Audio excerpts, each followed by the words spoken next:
Hello, everybody. Welcome to November's Windfall reading series. My name is Wendy, and I work at the Eugene Public Library, and I'm very glad to see you, at least virtually. I know you're there. We've got a lovely evening of readings.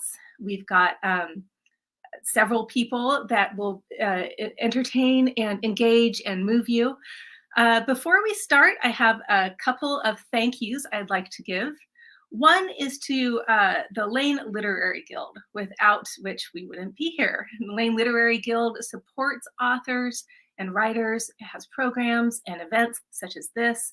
We're very grateful that we get to co-host this Windfall reading series with them. Thank you so much. We also have a big thanks to the Eugene Library's Foundation and the Friends of the Eugene Public Library.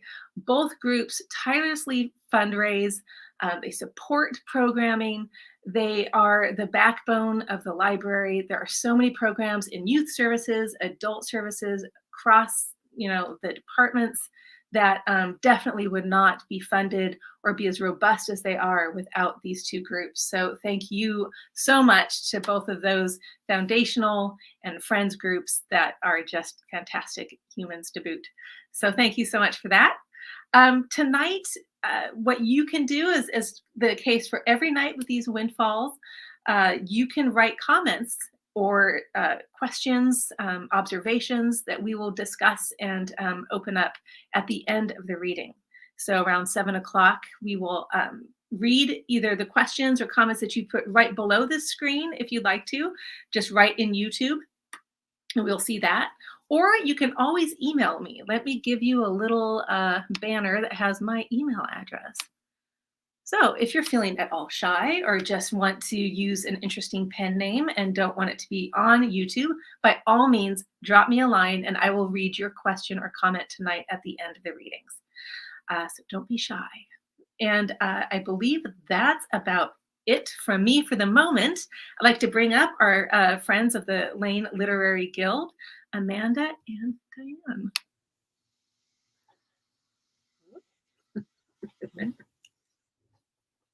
Welcome. This third one of our autumn windfall readings is part of Lane Arts Council's Fiesta Cultural, and it features the creativity of translators and of writers who represent the remarkable literary traditions in our region's two predominant languages, English and Spanish. We're excited to offer you this bilingual focus as we explore the vibrant arts and interplay of the two languages and the art of translation from one idiom to the other. Thank you for joining us.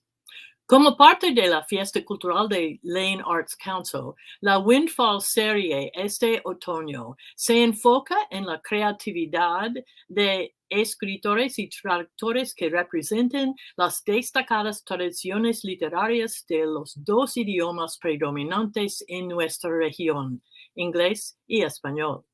Tenemos orgullo del enfoque bilingüe y nuestra exploración del arte de traducción y en los artes vibrantes en los dos idiomas. Gracias por su presencia.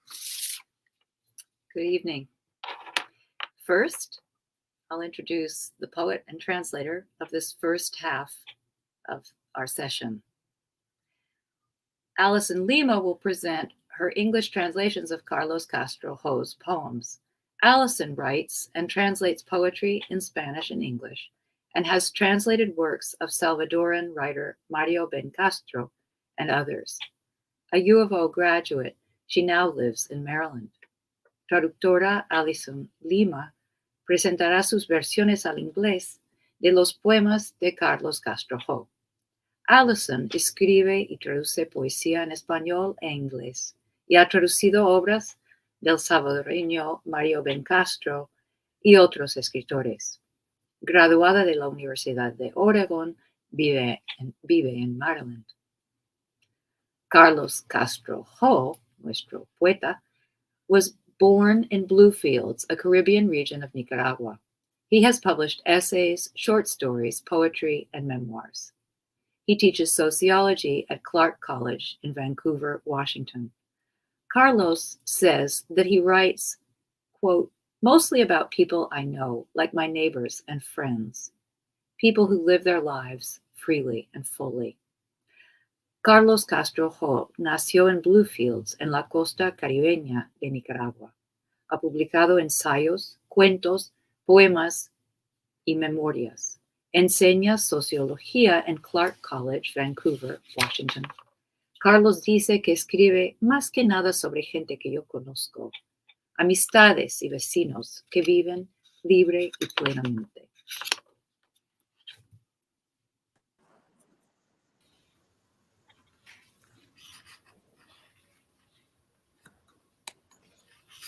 Okay, are you ready for me? Okay.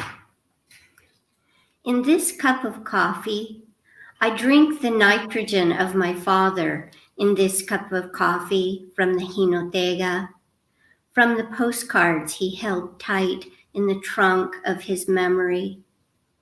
I drink the material I am made of. I drink myself in this cup of coffee. En esta taza de café, bebo el nitrógeno de mi padre. En esta taza de café, de la jinotega de las postales que guardaba celoso en el baúl de su pasado. Bebo el material del que estoy hecho. Me bebo yo mismo en esta taza de café. Percy Williams, pescador. Percy Williams, fisherman.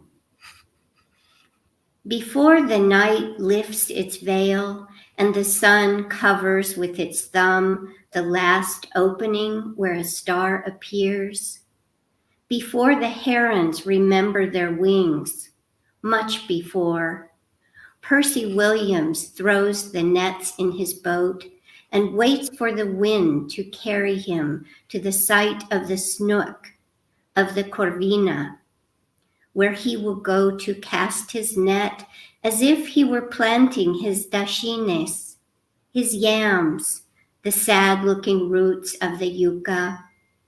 He will wait in that place until the sun casts its nets over the sea and then lifts its own over the boat where suddenly awakened the secrets of the bay.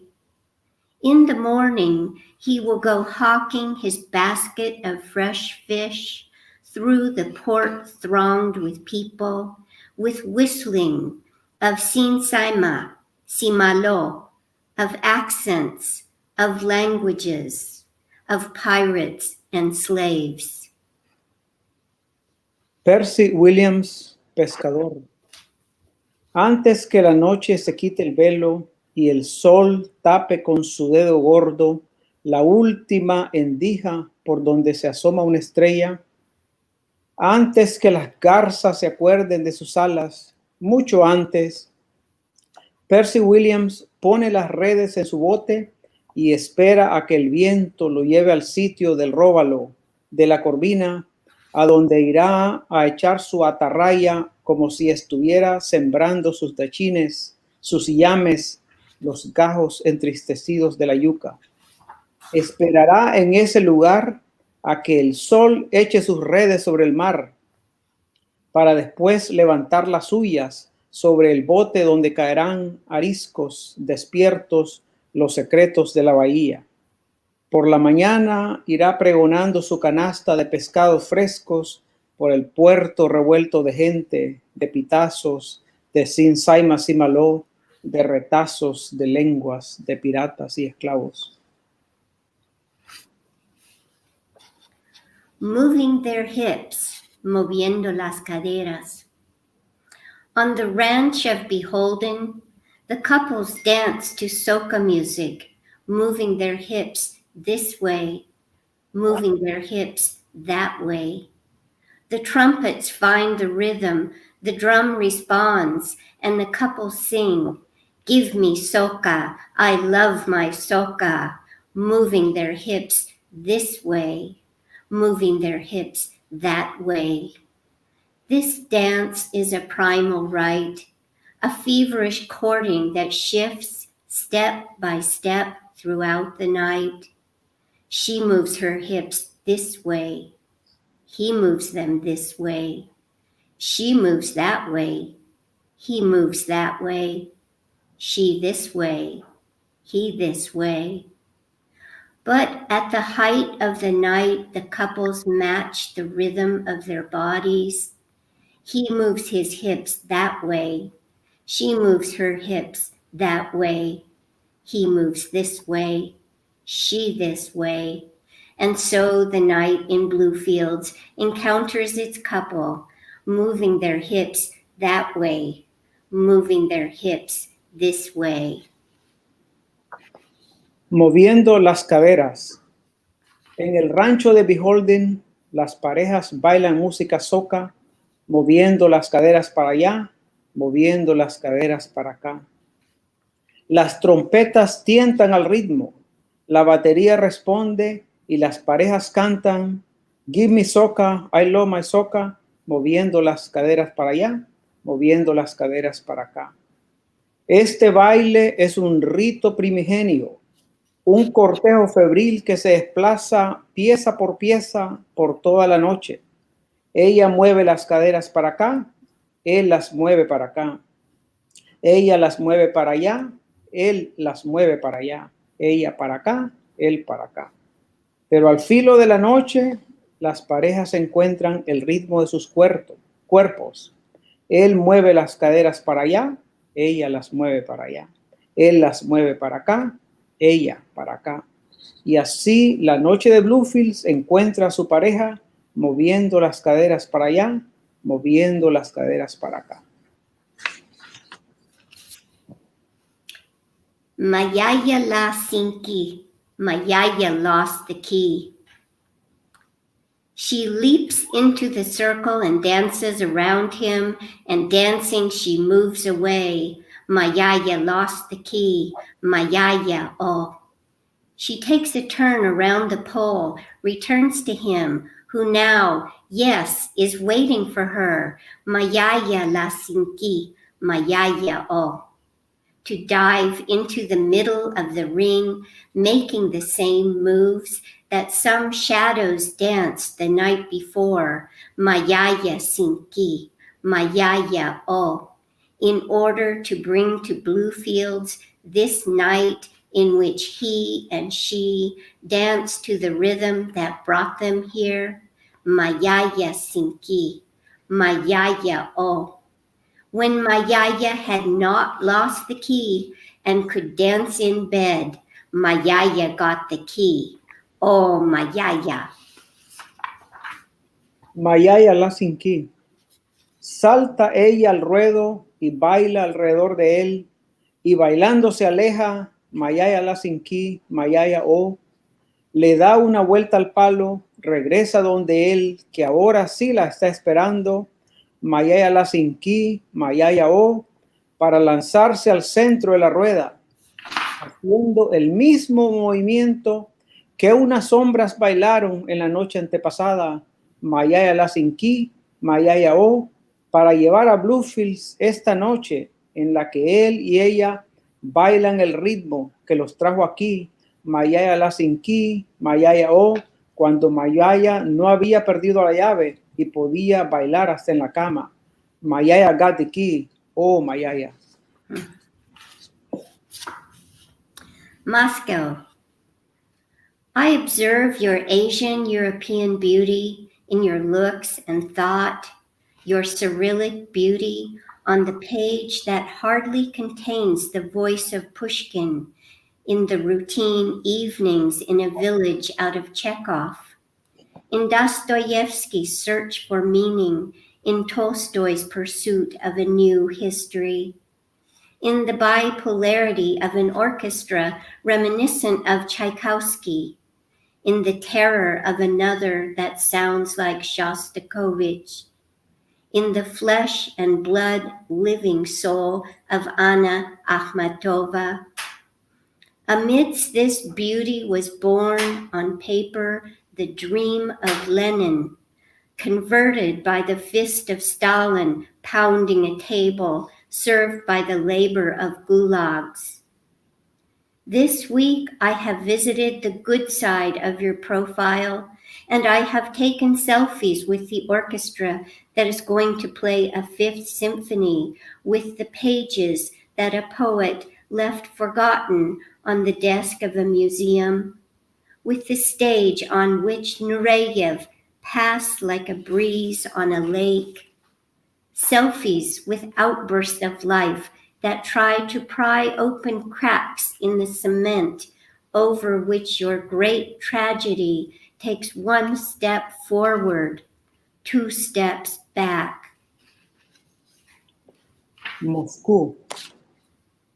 Observo tu belleza asiático-europea en tu rostro y pensamiento, tu belleza cirílica en la página que apenas puede contener la voz de Pushkin, en la velada cotidianidad de una vía de Chekhov, en las preguntas de Dostoyevsky a la psique, en las preguntas de Tolstoy a la historia, en la bipolaridad de una orquesta que recuerda a Tchaikovsky, en el terror de otra que suena a Shostakovich, en el alma en carne viva de Anna Akhmatova. Entre esta belleza nació sobre el papel el sueño de Lenin, que se convirtió en el puño de Stalin golpeando el mapa de una mesa servida de gulags. Esta semana he visitado el lado bueno de tu perfil y me he tomado selfies con la orquesta que va a tocar una quinta sinfonía, con las páginas de que un poeta dejó olvidadas sobre el escritorio de un museo, con el estrado por el que Nureyev pasó como una brisa sobre un lago, selfies con brotes que tratan de abrir grietas en el cemento sobre el que tu gran tragedia da un paso adelante, 2 pasos atrás. Darío City. Here he babbled, toddled his first steps, Félix Rubén. From his mother and father, there were no indications that his verb would teach the continent to speak. He wrote neither manifests nor held important jobs, knew how to choose an adjective, to make a perfect verse, to give words rhythm, to change accents. None of the ones that saw you in this house knew that your name was going to be Rubén Darío, and that name was going to travel the world and time. Ciudad Darío. Aquí balbuceó sus primeros pasos Félix Rubén. En su mamá y papá no hubo indicios de que su verbo le iba a enseñar a hablar al continente. El que no hizo manifiestos ni ocupó puestos importantes, supo escoger un adjetivo, hacer una oración perfecta, darle ritmo a la palabra, cambiarle los acentos. Ninguno de los que te vio en esta casa sabía que tu nombre iba a ser Rubén Darío y que ese nombre iba a recorrer el mundo y el tiempo. Weekend. Saturday falls into the night in one full swoop, like the lights of a discotheque over the hard bodies of the young, beautiful, black-skinned and brown. The dancers pass, Tululu pass Unda, hustling all day to get ready to enter the circle of Saturday. It is a party. It is a night. It is all a dance and something more. Sábado. El sábado cae sobre la noche de un solo tajo, como las luces de una discoteca sobre los cuerpos duros por jóvenes, bellos por negros y morenos. Las bailarinas pasan, Tululu anda, en ajetreo todo el día, alistándose para entrar a la rueda del sábado, que es una fiesta, que es una noche, que es todo un baile y algo más. Sunday. Sunday is a cat relaxed on the walkway, time idling slowly. The women move through it to their respective masses, under the shade of their umbrellas, dodging the devoted stares of the men that strike their dominoes against the morning. In the afternoon, the wives leave to revisit their memories at a neighbor's house or to visit the cemetery, while the heat descends over the hours and the old men hang their hammocks to wait for the night to return them to their dreams. Domingo. El domingo es un gato acostado en el andén, desperezando lentamente el tiempo por el que pasan las mujeres a sus respectivas misas bajo las sombras de sus paraguas, esquivando las miradas piadosas de los hombres que golpean sus fichas de dominó contra la mañana. Por la tarde, las señoras salen a visitar sus recuerdos a las casas vecinas o al cementerio, mientras el calor desciende sobre las horas y los viejos cuelgan sus hamacas para esperar a que la noche les devuelva el sueño. The city that follows us. This city doesn't pass through us, its inhabitants. We move through it, pass through the shadows that follow us in line along the sidewalks, through the crowd where we encounter ourselves in our gestures. The city, the one in our songs. This city is our best cover, the one who hides the clocks that blurs time below the downpours, who sees us passing travelers of time. Through the street we walk, knocking on doors, pleading, begging that someone on the other side would come to teach us the sea, to give us its salt as proof that this is not a dream, that the city is there with its 3 palm trees, undaunted by hurricanes, that the faces we recognize are of our ancestors' ghosts, that we are the ones who are passing, that it is time that passes, not the city, no, not it. The city follows us forever from the open eyelids of its streets. Its permanence is what we are. Esta ciudad que nos acecha, esta ciudad no pasa por nosotros, sus habituales. Nosotros pasamos por ella. Pasamos por las sombras que nos acechan en línea desde las aceras, por la muchedumbre en la que nos reconocemos, en la de nuestros gestos, la ciudad, la de nuestros cantos. Esta ciudad es nuestro mejor hábito. Ella es la que esconde los relojes, la que hace pasar borroso el tiempo bajo los aguaceros, la que nos ve pasar viajeros de todos los tiempos. Por la calle pasamos tocando puertas, suplicando, pidiendo que alguien del otro lado salga a enseñarnos el mar, a darnos su sal como prueba de que esto no es un sueño, de que la ciudad está ahí con sus 3 palmeras indoblegables de huracanes, de que los rostros que reconocemos son de la estirpe de nuestros fantasmas, de que somos nosotros los que pasamos, de que es el tiempo el que pasa, de que la ciudad no, ella no.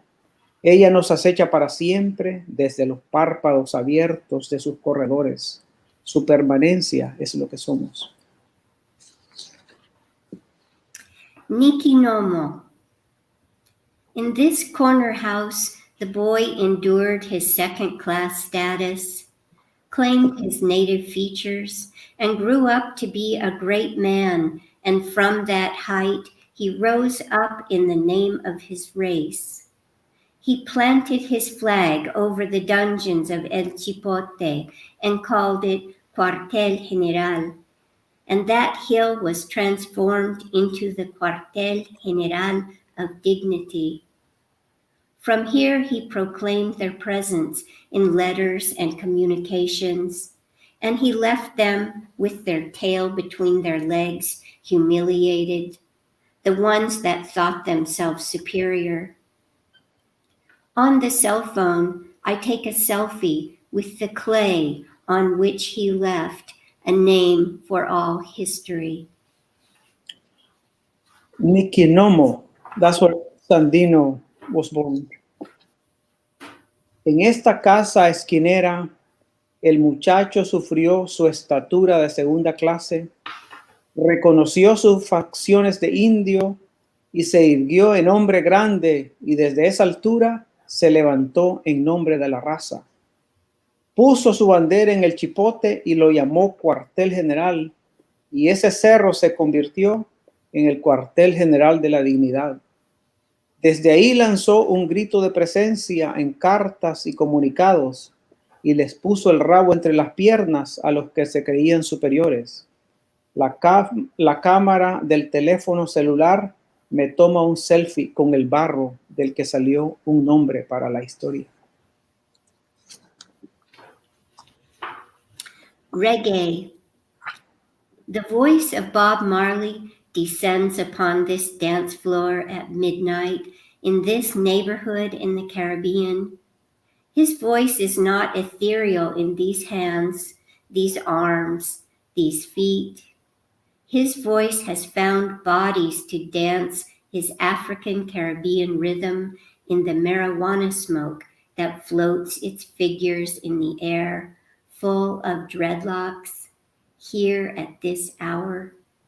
Now the world can sleep because music and dance take sail tonight with the voice of their prophet. Tomorrow it falls over all the city. Reggae. La voz de Bob Marley cae sobre los cuerpos de esta pista de baile en medio de la noche de este barrio del Caribe. Su voz no es etérea en estas manos, en estos brazos, en estos pies. Su voz ha encontrado cuerpos para bailar su ritmo africano, caribeño. Entre el humo de la marihuana que danza sus figuras en el aire, llena de dreadlocks, aquí, a esta hora. El mundo ahora puede irse a dormir porque la música y el baile harán vela esta noche junto a la voz de su profeta. Mañana ella se esparcirá por toda la ciudad. No more poems here. Thank you, Allyson. Bravo. Bravissimo. Thank you wonderful. so much. That was just splendid. So now we will move to the second reader. Dominican-American Ana-Maurine Lara's novels, poetry collections, and scholarly works include Erzuli's Skirt, Conjure Woman and Queer Freedom, Black Sovereignty. She is Associate Professor of Women's Gender and Sexuality Studies at the University of Oregon. Her works are suffused with poetic evocations of Black and Indigenous freedom. Lara will read from her new novel, Injured Stone, in English. Ana-Maurine Lara, de origen dominicano-americano, ha publicado novelas, poesía y estudios académicos que comparten el aprecio de enlaces entre el mundo natural desde la óptica de gentes marginadas.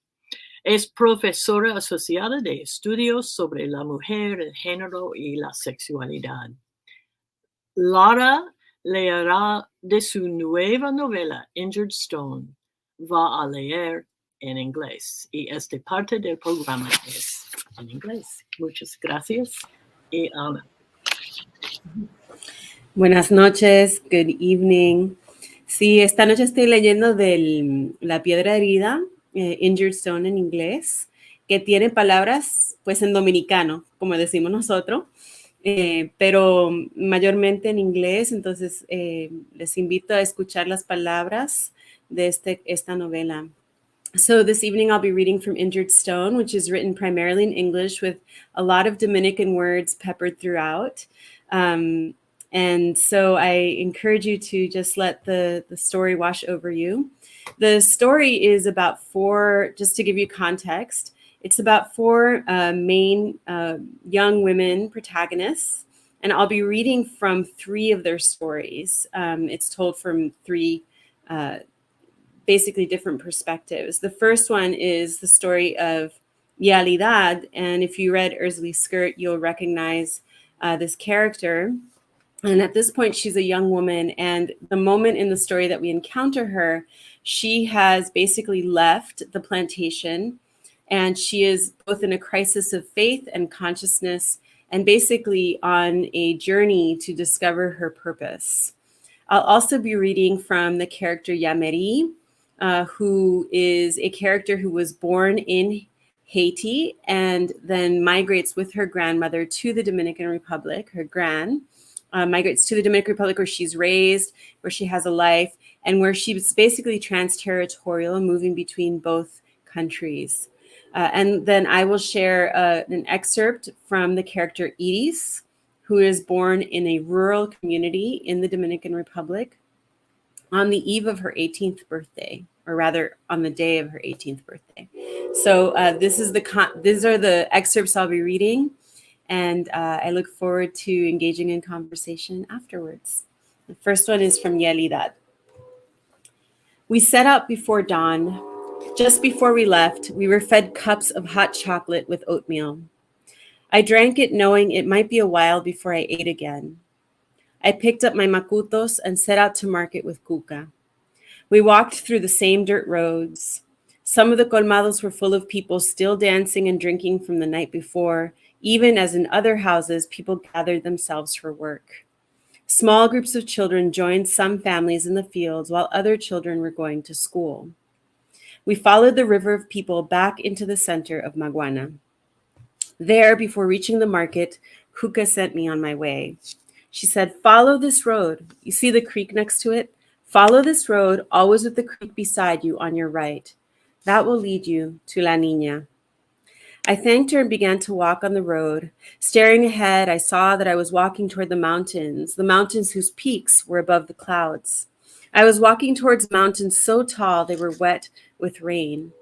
Something in my heart jumped. How had Mateo known this was where I needed to go? I knew it, felt it as deeply as the sun at noon. I needed to meet La Niña. As I walked, I noticed some people tilted their hats, nodded their chins, and smiled at me. Did they know where I was going, or were they just being kind? I walked until the midday heat required my rest. I found myself in a big field. Its perimeter was shaded by trees. There were large boulders under the trees. Perfect. I could lay down and rest. I made my way over to a flat boulder under a mahogany tree and rested the macutos on the ground. I lay down on the flattest boulder among them. I took several deep breaths and suddenly felt my thirst. Maybe after resting, I could ask someone close by for water. I closed my eyes and let the sweet breeze pass over my skin. The leaves over my head rustled and the sounds of passing vehicles felt way off in the distance. I found myself drifting into dreams, an image of myself leaning over water, only to find a garden just underneath the surface. I plucked hobos with my hand and bit down on the sour sweetness of the fruit. My body felt on fire, but not in a painful way. It was as if I was a cold fire, a star. I was a star with frogs' feet. I laughed, and my laughter woke me up. I was thirstier now than before. I gathered my things and wandered to a small courtyard surrounded by houses. There were chairs in the yard and some people sitting quietly. I walked up to where the chairs were, and an older man came out from one of the houses to greet me. "Good afternoon," I said. "Buenas tardes. How can we help you?" I looked around and saw symbols painted on walls. Could this be a temple? "Is this a temple?" I asked. The man seemed surprised by my question. He assessed me for another minute before answering. Yes, it is. I was told to tell you that Mateo sent me." When I said that, the man nodded. He took my arm and guided me to a chair. He then knocked on the door of one of the smaller houses. I don't know how much time passed, but my thirst had begun to burn my throat. Señorita, Amada will see you now. Amada, Amada. Mateo had once mentioned her. She is a Beika of big heart. Care for her. We need to care for all of our elders. He said all this to me. I wanted to argue with him, to say, why must the young always be burdened by our elders, especially when all they do is get sick or die? All of that had filled my heart, but I didn't speak it out loud. Who was I to say such things? What kind of care would Amada require of me? Who would I become? These thoughts, ill as they were, filled my heart and brought a metallic taste to my mouth as I stood up and walked past the threshold into the temple. When I entered, I felt a sudden peace. I was truly in a temple. It took me many minutes for my eyes to adjust, and finally when they did, an India was sitting on a small stool, a crown on her head. She wore a tank top and jeans. She was amazing. I had not been in the presence of such beauty since the deaths of... Bring lemonade, she shouted. The man disappeared, and what felt like mere seconds later came in with a tray containing 2 large glasses of lemonade. He offered her one first, and then came to me and offered me the other. I picked it up with caution. I was worried the glass would slip from my hand if I wasn't careful. I put the cold glass to my lips, and the ice burned the tip of my nose, but the lemonade felt like pure joy in my mouth.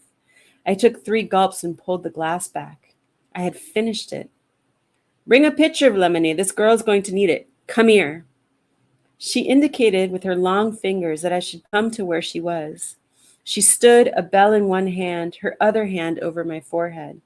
Noble spirits, bless this child. I felt a light travel through me. She passed the bell over me and then sat back down. And when I looked behind me, there was a small stool next to me and a table with a glass and a pitcher of lemonade. Sit. I sat. Drink. I poured more lemonade for myself. Amada continued to mutter prayers under her breath. She uttered them in a fast cadence. I could not make them out, but I felt them in my gut, in my chest and feet too. Mateo sent you. Yes, I croaked between sips. How's Mateo? He was fine when we split ways. He brought me here all the way from La Encrucijada. Amada peeked at me through hooded eyes. She glanced at me sideways and turned to face me. You don't say. He made me promise to find La Niña and told me I would stop at 2 temples along the way. He told me to bring gifts, and these are what I carry. I pulled forward one of the macutos. I didn't take time to ask myself which one. I just pulled one forward and presented it to her. It was full of fruit and peanuts and sesame seeds and wine. I had even added a candle. Amada called the old man. Frenato, come in and gather these gifts. He came back in and collected the macuto from my hands. He opened it and kneeled over a batea that he pulled out from one of the altars. One by one, he took out everything that was inside and placed each item in the batea, pulling things out, naming them. He did this until he had completely emptied the macuto and all of the offerings were piled inside. Amada smiled at me. You're a very blessed child. Your light is bright, but if you continue to deny your charge, you will lose it. You will lose that light. It will diminish and most unexpectedly go out. You must care for and honor that light. You must accept your charge. Questions? I did have questions, many questions, but only one came to me. Who's La Niña? Amada smiled even more and broke into a prayer in song, elevating La Niña's name into the air. La Niña, La Niña, La Niña. La Niña. She's one who accepted her charge. Frenato, take this girl to the kitchen to eat some food, then show her the dormitory where she and the other pilgrims can make a home tonight. I looked over my shoulder as Frenato guided me out of the altar room. There was a light, bright and pink and beautiful, that had filled the space around us. I did not turn away from it until we had gone around the corner and I was seated in a chair facing the kitchen. Someone placed a bowl of food in my hands. I bit down on the morsels of egg and plátano with my eyes closed. In the dormitory, there were 3 of us. It was me and a woman with her young daughter. The child was an infant still, and she kept the baby next to her chest the whole time we were there. I stared up at the ceiling before deciding to speak with her. Are you on your way to La Niña? The woman nodded, tears glistening on her cheeks. My baby here, the doctor says she has cancer and She grabbed her baby and kissed her all over. The baby giggled and the woman smiled at her. Do you believe him? Do you believe the doctor? I asked. I do. I saw the tumors all up and down her spine. I can feel them too. My poor baby, she must be in so much pain. How old is she? I asked. 10 months old. How's La Niña going to help you? I don't know, but I hear she heals people. That's why people go to her. I thought that's why you were going too. Yeah, I'm going to La Niña, but I don't know why, except I made a promesa to a friend that I would. Promesas have to be kept. There must be a reason your friend made you promise to go. Yes, I nodded. We returned to our silences. Amada said that La Niña was someone who accepted her charge. This woman said she was a healer.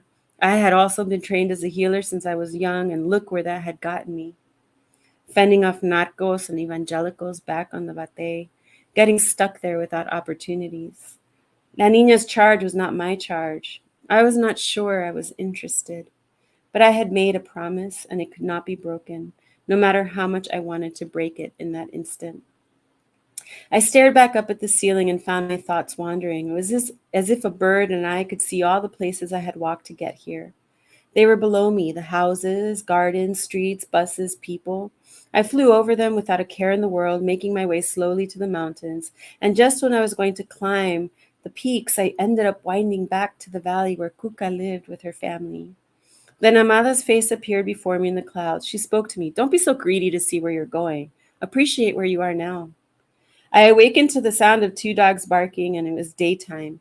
I had slept straight through the night. I looked over to the other bed. The woman and her child were gone. I was the last one there. I shook myself off and wandered outside. Frenata was sitting on the porch in front of one of the houses in the compound. He whistled through his teeth, and a young woman came out from the kitchen. Take her so she can wash her face, he said to the woman. She walked past me and I followed her. Behind the compound was a beautiful waterfall, and to one side there was a pool created out of stone. She pointed me there. I wandered over and stared down at myself. I was quite a sight. My hair was unkempt and my lips were cracked. I hadn't realized. I entered the pool and sat down. I took water in my cupped hands and brought my hands to my mouth. I sipped the water, rinsed out my mouth, and spit it out onto the ground behind me. I washed my face, I wet my hair, separating it with my fingers and plaiting it against my scalp. As the water ran by me, I leaned down and planted my lips against it, taking it in until I no longer felt thirsty. I leaned back, then dipped my whole body underneath the surface and ran my hands against my skin, washing the dust and past off of myself. I reemerged and took a deep breath of fresh air, staring up at the blue sky and clouds as they passed by me. I stayed in the pool for a little while, then got out and let the air dry me until I felt ready to collect my things and keep walking. But that was not the plan for me on this day. Amada was waiting for me at her dining room table. She was eating breakfast when I was brought in to see her and didn't look up when I arrived. Sit. She pointed to a chair on her left, and so I sat, though it was so heavy to pull out. Someone, the woman who had taken me to the water, put a plate down in front of me. It had plantain, eggs, avocado, and some pickled onions thrown on top. I took a moment with the food to eat it with my eyes and receive it with my heart. Then I ate in silence. So now we're going to go to the part of the novel where Yameri she's still a young girl. She's just a very young adolescent. And she is following her gran as her gran is encouraging to go to Haiti. So they're on their way to the Dominican-Haitian border in the town of Jimani. We rode in the guagua up the road to Jimani. I leaned my head on Gran's shoulder, listening to her breath and feeling the way I felt years before when I was still a little girl, before I sang, before I dreamed, before I knew the things I had come to know. I could pretend right then that I was being held in Gran's arms just by the warmth of her. Gran kept her head still, but I knew she was watching the landscape. We passed by the big lake that Gran called Caiguani, the home of the crocodiles. It appeared blue and crystalline on our right. Flamingos dotted the shore, and all kinds of birds flew between the strange-looking trees. It was my first time seeing the lake, and it was beautiful.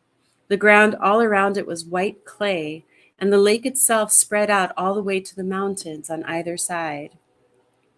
We go there to heal from skin illnesses. The crocodiles have good medicine, Gran whispered to me. I looked out over the water.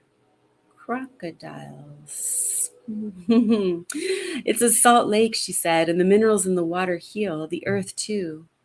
But we can't go in now, Gran, right? We can go in over by the hot waters, yes. We'll go there soon. Only a little while later, we reached the border, and there were soldiers everywhere. As we approached the gates, guaguas and people pushed up against each other. Soldiers checked papers and sent people in various directions. Gran grabbed my hand. When we exit the guagua, we are going to go straight to the hills. You understand me? She stared into my eyes as she said this. I understood, and so I nodded. Where, Gran? The hills. We need to get to the hills, just on the other side of the border gate. I nodded again. We pushed out into the crowds, Gran leading us right and left to avoid the guards. I looked down as much as possible so as not to draw attention to myself. We got to the far edge of the road between the swamp and the hills before we were seen. Psst, hey, Doña. Gran pretended not to hear him and kept going. Doña, stop or I'll shoot you. Gran froze. She squeezed my hand and whispered, next time I squeeze your hand, you go, okay? Up that hill. Meet me at the top. Her other hand was in the macuto swinging over her left hip. We both turned around slowly to face the guard. He was young and had a mean look in his eyes. Why are you going this way? Immigration is over there, he asked. He pointed over his shoulders. Behind him, people crowded the immigration gate, forming a herd of bodies between the guards. My granddaughter has to use the bathroom. There are bathrooms over there too, he responded. Gran murmured words beneath her breath. This is your granddaughter, you say? This Morena? Sí, yes, she is. The guard laughed. Your papers. I don't have any. You don't have any, so... But before he could finish, Gran squeezed my hand. At the same time, she drew her other hand out of the macuto. A large gray cloud formed in front of us. Gran and I ran up between the rocks and cactus. I looked behind me, and the guard was reaching into air, shouting. Another guard came to quiet him down, looking around, making sure nobody could see them. He gently walked over to the guard station. We made our way past the fence, past an abandoned guard post, over to a shallow cave. When we reached it, Gran stumbled to the ground. I reached for her, but she swatted my hands away, so I stood to the side as she gathered her bearings. Eventually, she signaled for me to come over. I sat down next to her and nestled my body into her curves. She wrapped her arms around me. So that was a very brief excerpt from Yamiri's story.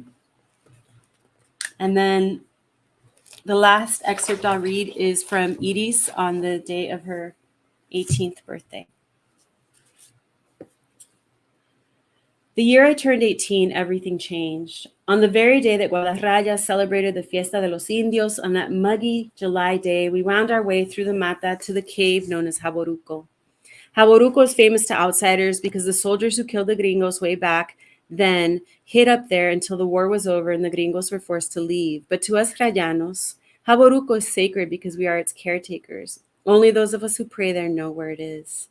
One time, a group of gringos appeared in town looking for Jaboruco. People talked about that day for years. We knew they were gringos because they drove a fancy car, and the only word any of the viejas understood had been man, which everyone knew was short for guachiman because Nora's brother worked as a guachiman for an American company in Santo Domingo. On that day, the gringos shouted in their guachi English, and Josefa says that they were so loud that she got out of bed just to listen.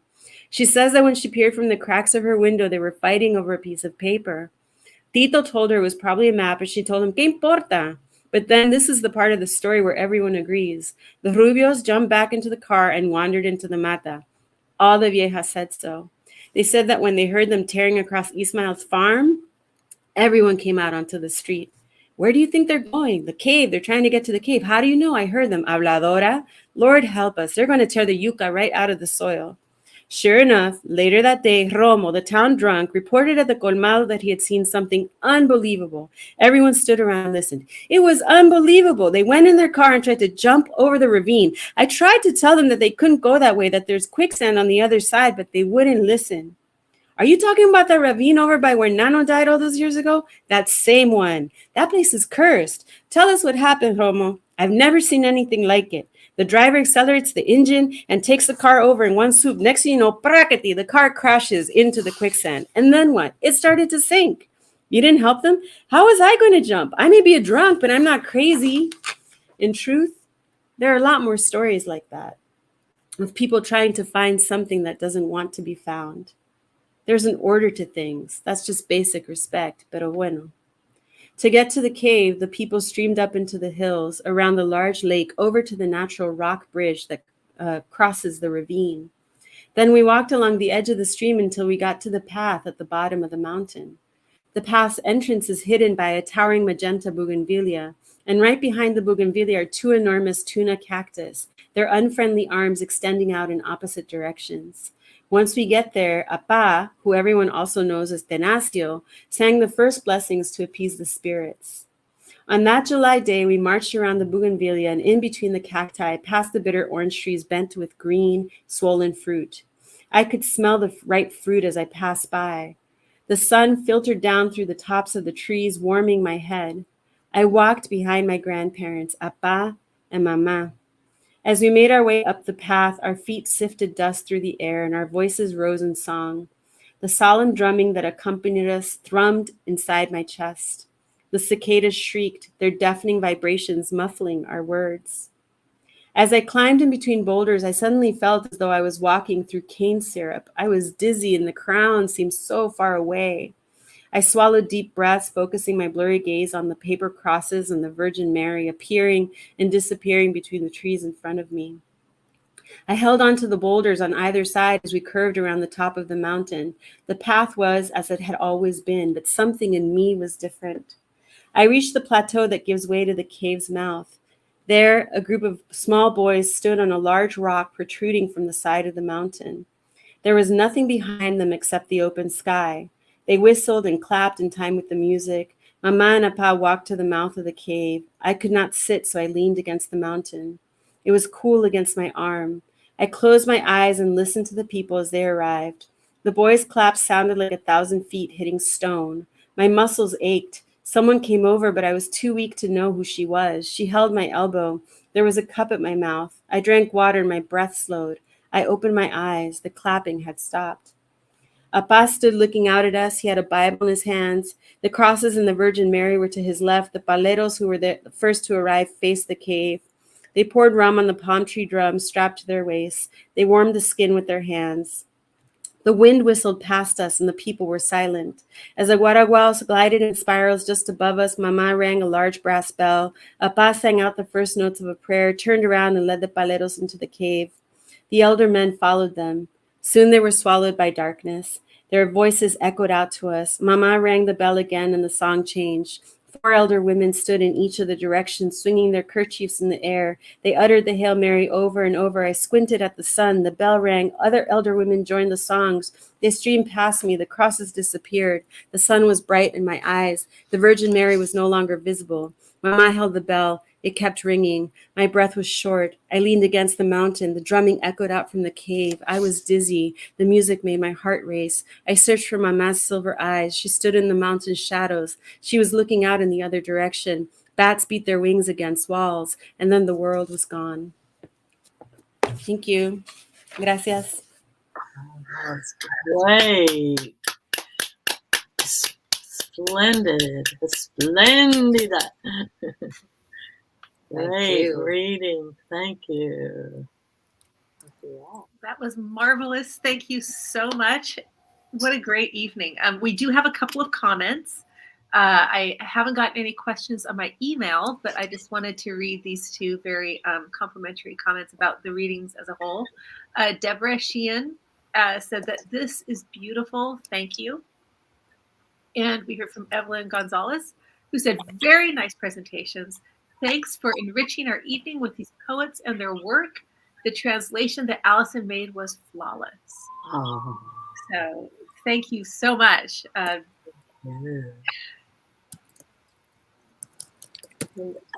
there any YouTube questions or comments? Those are from YouTube, and I have refreshed my email. It's not often people write to my email address, but yeah, not tonight that I've seen. All right, people, if you want to send me something, do it in the next couple of minutes. I can have a question or two. Yeah.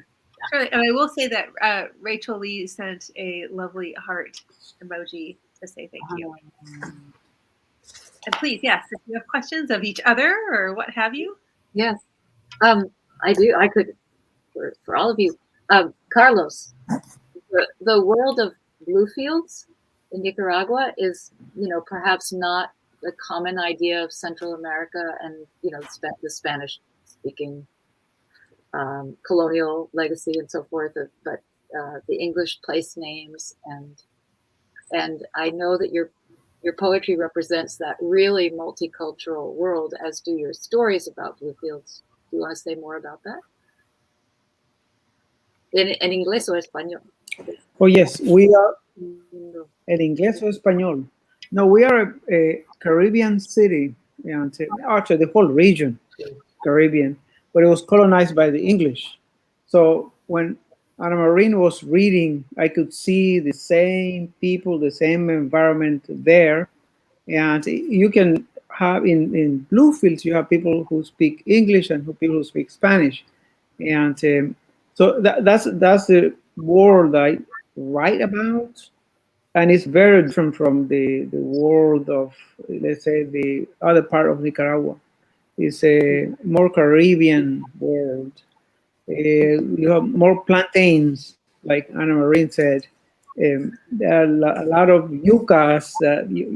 Plantains is not so common on the other side of, corn is the other side of the country.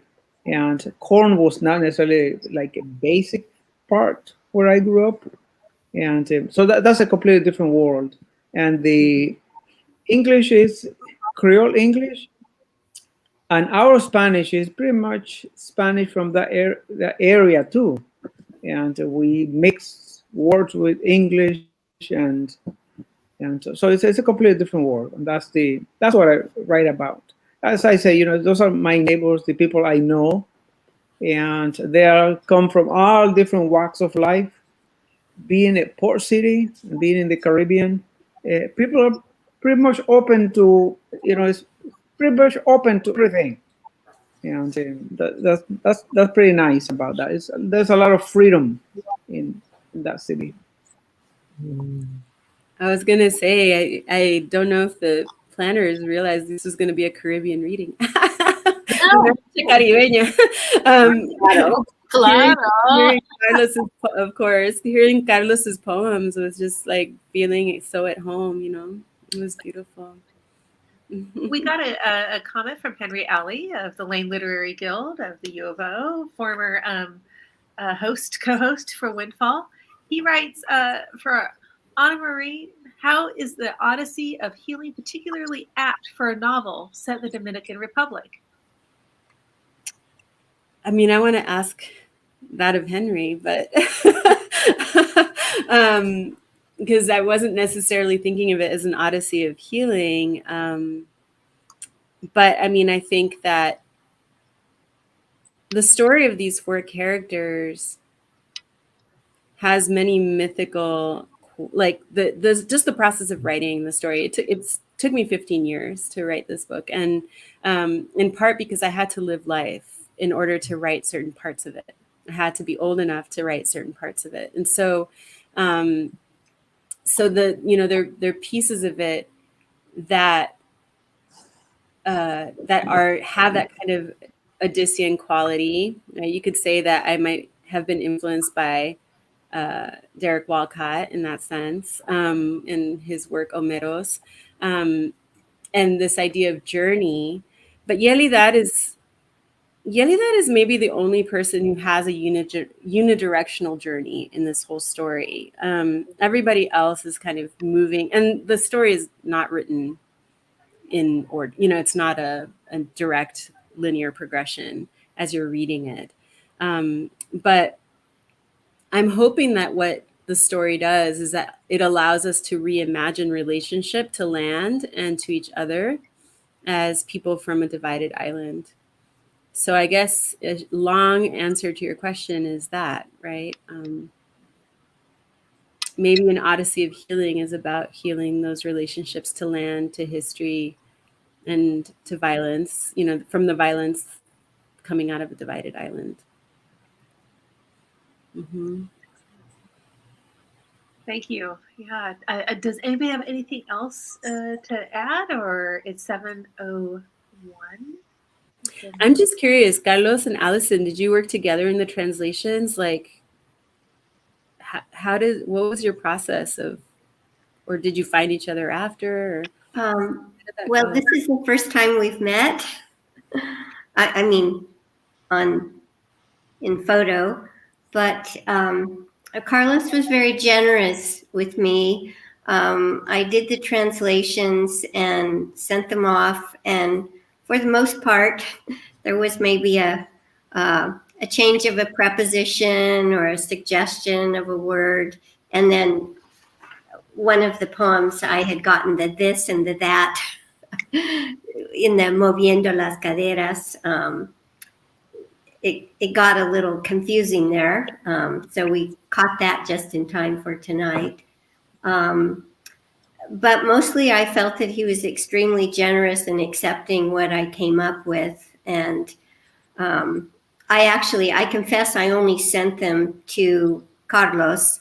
Instead of having everybody weigh in on them, I thought I would, not be able to continue with a lot of different thoughts going on. But I don't know, I felt very comfortable in them, and he was, again, very kind to accept my translations. Wonderful. I think Allyson was very generous. I went over, she actually translated the poems, and then I went over the poems and made some suggestions, and she accepted almost 99% of them, I guess. Then we were back and forth in some cases, but very few cases. Thank you. They're just great. They're great. You need to keep working together, you two. I'd be glad to. Let's get those poems out there. Not everybody really likes to translate poems or read poems, so it's nice to be part of this community. We're all about that. Yeah. I have a question for Ana. Ana, when is the novel going to be ready? I would like to read it. I like to read Caribbean literature. It's one of my favorite things to do because I feel at home in English and in Spanish. So what is your timeline? What do you have in mind? Yeah, I don't have a real timeline, but I'm happy to send you a copy of the work. Yeah, so I'll reach out to you afterward and get your address. Yeah. Mm-hmm. Well, thank you all so very much. This is the last Windfall of the year, the season. We take December off, and we will be back in January 17th, for another fantastic reading. So we hope you'll join us then. And thank you to the authors, translators, readers, hosts, and everybody who has participated, asking questions, or just enjoying it here live and later on YouTube. And I wish you all a lovely evening and a wonderful winter. Thank you. Thank you. Thank you. Good night, everybody. Thank you. That was wonderful. Thank you.